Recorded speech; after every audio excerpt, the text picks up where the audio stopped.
मैं आपको बताना चाहता हूं कल की जो लाठीचार्ज हुई वो किस मुद्दे को लेके हुआ। एक बड़ा सीधा मुद्दा है, सरल सा मुद्दा है, एमएसपी। किसान सूरजमुखी की अपनी उपज फसल पे एमएसपी की मांग कर रहे थे कि एमएसपी पे खरीदो। आपको ये पता है कि जो एमएसपी है मैक्सिमम रिटेल प्राइस नहीं है, ये मिनिमम सपोर्ट प्राइस है।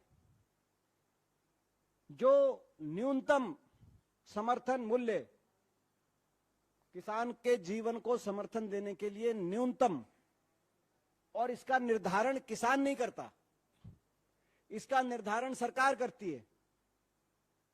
और सरकार निर्धारण करते समय केवल यह देखती है कि जो खर्चा आए फसल को तैयार करने में, कम से कम वो खर्चा पूरा हो जाए। ये आज एमएसपी का फॉर्मूला इस देश में। 3 दिन से ज्यादा हो गए हैं जिसको सदी का सबसे भयावह रेल हादसा कहा जा रहा है, और आज भी सरकार की तरफ से सिर्फ और सिर्फ ध्यान भटकाने का काम किया जा रहा है। लेकिन कुछ बोलने से पहले कुछ आंकड़े आपके सामने रखने जरूरी है, और क्या कोशिशें चल रही हैं उसके बारे में बात करनी चाहिए। भारतीय रेल रोजाना करीब 2 करोड़ 20 लाख लोगों को अपने गंतव्य तक पहुंचाती है। मतलब ऑस्ट्रेलिया की पूरी आबादी इस देश की रेल पटरियों पर रोज होती है। पर ऐसे लोगों के सफर की सुरक्षा की चिंता करने के बजाय आज सरकार क्या कर रही है? कहानियां गढ़ रही है, साजिश रचने की थ्योरियां बता रही है, एक इंद्रजाल बनाने की कोशिश की जा रही है। 288 लोग, मतलब 300 करीब लोगों की जान चली गई है, और आज भी इस सवाल का जवाब नहीं है कि इन मौतों का जिम्मेदार कौन है। और रेल से कौन सफर करता है? रेल से इस देश का आम आदमी सफर करता है। तो जब कल हम और आप या आपके परिजन, आपका परिवार, आपके मित्र, इस देश के लोग जब रेलगाड़ी में बैठेंगे तो ये याद रखिएगा, आप ये सफर अपने रिस्क पर कर रहे हैं, क्योंकि सरकार की कोई जिम्मेदारी नहीं है। कहा नैतिकता लेकर, नैतिक जिम्मेदारी का वहन करते हुए सरकार को और इनके मंत्री को इस्तीफा देना चाहिए, और कहा नई नई थ्योरी, एक इंद्रजाल रच दिया गया है, डेलिबरेट इंटरफेरेंस, मतलब जानबूझकर हस्तक्षेप किया गया, इसलिए ट्रेन डिरेल हो गई। और अब सीबीआई को जांच सौंपी जाएगी। लेकिन अगर यह दुर्भाग्यपूर्ण नहीं होता तो शायद हास्यास्पद होता कि जब अभी राहत का, बचाव का कार्य चल ही रहा था तो एक मालगाड़ी भी वहीं पर डिरेल हो जाती है। तो यह भी साजिश थी, यह भी नेहरू जी की गलती थी, यह भी कांग्रेस की सरकारों की गलती थी कि अभी राहत कार्य चल रहा है और वहां पर एक ट्रेन और डिरेल हो जाती है। जवाबदेही का जा नहीं है इस सरकार में। अब सीबीआई को जांच सौंपी गई है, और सवाल आज यह है कि क्या सीबीआई और एनआईए जैसी एजेंसीज वाकई में कुछ कर पाएंगी? क्योंकि मैं आपके सामने यह बताना चाहती हूं कि 2016 में कानपुर में एक बड़ा रेल हादसा हुआ था। इसको भी आतंकी साजिश बताया गया था। एनआईए को केस सौंपा गया, रेल मंत्रालय ने चिट्ठी लिखी होम मिनिस्ट्री को, एनआईए को केस सौंपा गया। कानपुर के रेल हादसे की बात कर रही हूं, 152 लोगों की मौत हुई थी। 2017 में कुनेरू आंध्र प्रदेश में रेल डिरेलमेंट हुआ, बड़ा हादसा हुआ, 40 लोगों की मौत हुई। तुरंत बजाय जिम्मेदारी तय करने के, जवाबदेही तय करने के, जांच एनआईए को, नेशनल इन्वेस्टिगेटिव एजेंसी को सौंप दी गई। 7 साल हो गए हादसे के, और आज एनआईए एक तय हो कि यह साजिश थी और सरकार की और सिस्टम की विफलता के कारण यह एक्सीडेंट नहीं हुए थे। 7 साल बाद भी चार्जशीट दायर नहीं हुई है। मतलब करीब करीब 200 लोगों की मौत रेलवे ट्रैक पर डिरेलमेंट से हो गई। उसका जिम्मेदार कौन है यह नहीं पता है। अपने ऊपर से ध्यान हट जाए, अपने ऊपर से ध्यान निकल जाए, कोई जवाबदेही ना हो, इसके लिए एनआईए को जांच सौंप दो। आज सीबीआई के साथ यह किया गया है।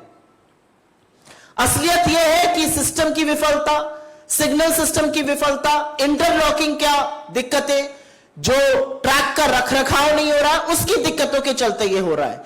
लेकिन सीबीआई और एनआईए जैसी उत्कृष्ट एजेंसीज जो एक्चुअली इंटरपोल की नोडल एजेंसीज यहां पर हैं, जिनका काम है बड़े बड़े अपराधों की तफ्तीश करना, उनको इसमें शामिल कर अपने ऊपर से ध्यान भटकाया जाता है।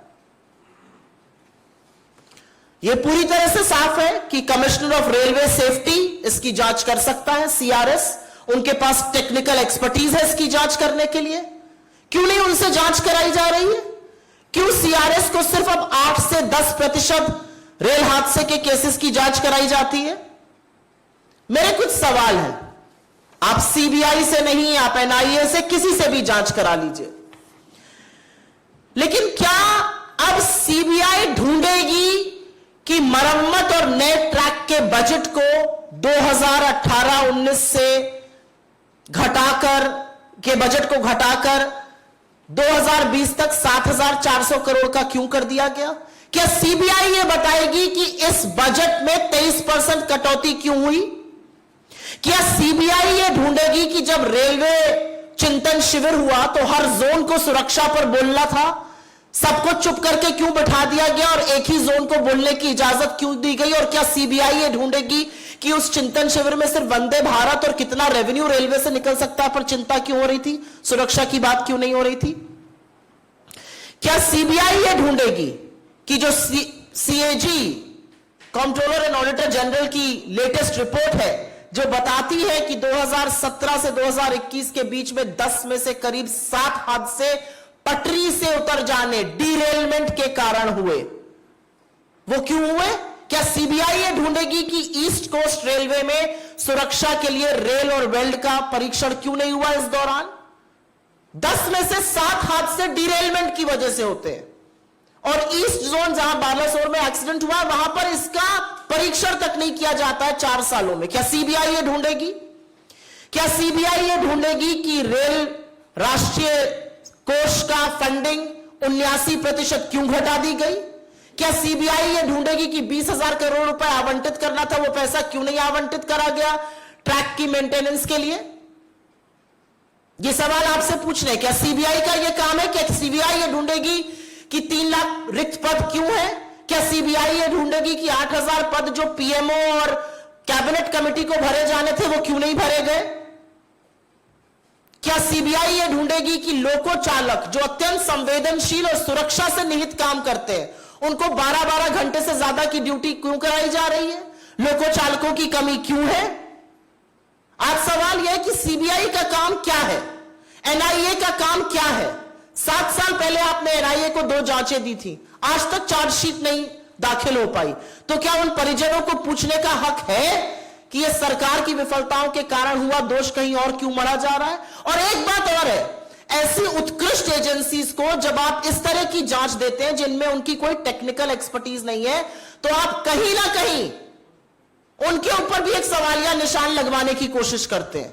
सबको लगता है एनआईए क्यों? एनआईए का काम है टेरर को इन्वेस्टिगेट करना। जो आपके ट्रैक के चलते हो रहा है, जो इंटरलॉकिंग की विफलता के चलते हो रहा है, जो सिस्टम फेलियर के चलते हो रहा है, जो मेंटेनेंस की दिक्कत से हो रहा है, उसके बारे में क्या होगा? और एक बात यह सच है कि लोकतंत्र में चुनी हुई सरकार आज लगातार जवाबदेही से भाग रही है। और एक यह भी सच है, दुख के साथ कहना पड़ता है, कि जब मंत्री या प्रधानमंत्री वहां जाते हैं तो ऐसा स्वांग रचा जाता है जैसे भगवान अवतरित हो गए हो। अरे उनका काम है, चुने हुए प्रधानमंत्री है, रेल मंत्री है, अगर वो जहां पर 300 लोगों की मौत हो गई करीब करीब, उस हादसे की जगह पर नहीं जाएंगे तो क्या करेंगे? यह अलग बात है कि वहां कूलर लगा हुआ है, यह अलग बात है कि शव गाजर मूली की तरह डंपर में फेंके जा रहे हैं और उनके लिए तोसक तकिया लगाकर इंतजाम किया गया है। यह अलग बात है कि रेल मंत्री के फोन पर 7 बजे शाम दिख रहा है, हमारे मीडिया के कुछ साथी उसको 11:30 बजे उनको जमीन पर तैनात दिखा रहे हैं। तो चुनी हुई सरकार को जब जब कटघरे में आप खड़ा करते हैं तो हमेशा ध्यान भटकाया जाता है। और इसीलिए हम सिर्फ और सिर्फ एक बात कह रहे हैं कि जांच जो है वो टेक्निकल एक्सपर्टीज के जो लोग हैं उनसे कराई जानी चाहिए और जवाबदेही तय होनी पड़ेगी कि क्यों नहीं ट्रैक मेंटेन किए जा रहे हैं, क्यों भारतीय रेलवे जो करीब 2 करोड़ 20 लाख लोगों को रोज अपने गंतव्य पे पहुंचाता है, आज लोगों को रेलगाड़ी में बैठने से डर लग रहा है। अगर इन सवालों का जवाब सरकार नहीं देगी तो क्या सीबीआई और एनआईए जैसी एजेंसीज देंगी जिनके पास ना टेक्निकल एक्सपर्टीज है। और एक ये सच है कि ये पूरी साजिश का जो माया जाल है वो सिर्फ इसलिए रचा जा रहा है कि लोगों के मन में डर भर जाए और सरकार की कोई जवाबदेही ना हो। नैतिकता तो यह कहती है कि 3 घंटे के अंदर रेल मंत्री को अपने पद से इस्तीफा दे देना चाहिए था, लेकिन हो क्या रहा है, एक नया स्वांग रचा जा रहा है। और इसीलिए कहीं ना कहीं यह प्रतीत होता है कि यहां पर भी तथ्यों से मुंह मोड़ा जा रहा है, यहां पर भी बचा जा रहा है और यहां पर भी सरकार जवाबदेही अपनी तय करने पर ना तय करने पर मन बना चुकी है। I will very briefly make the same statement in English. It's been over 96 hours approximately. Indian Railways carries about 2 crore 20 lakh people to their destinations every day, which is almost the population of Australia. Every single day, 2 crore 20 lakh people are on the tracks of Indian Railways. But when accidents like Balasore happen, how is it that there is no accountability, no responsibility? And instead of finding out what caused this grave accident where almost 300 people died, the government is now spinning conspiracy theories and shifting the focus away from safety to all kinds of conspiracy theories like deliberate interference. You have roped in the CBI, but you had roped in the NIA in 2016 Kanpur train accident as well.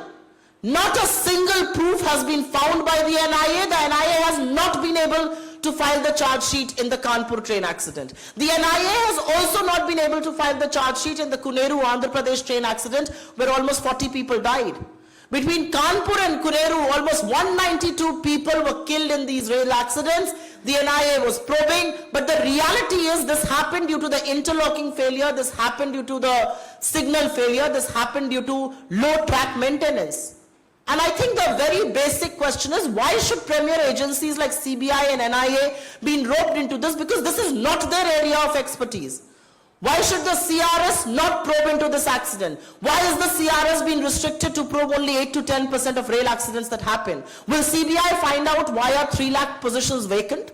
Will CBI find out that why are loco drivers being made to work more than 12 hours? Will CIA find out that why has track maintenance fund been cut by 23%? Will CIA find out that why has the Rail Sanraksha Kosh funding been reduced by 79%?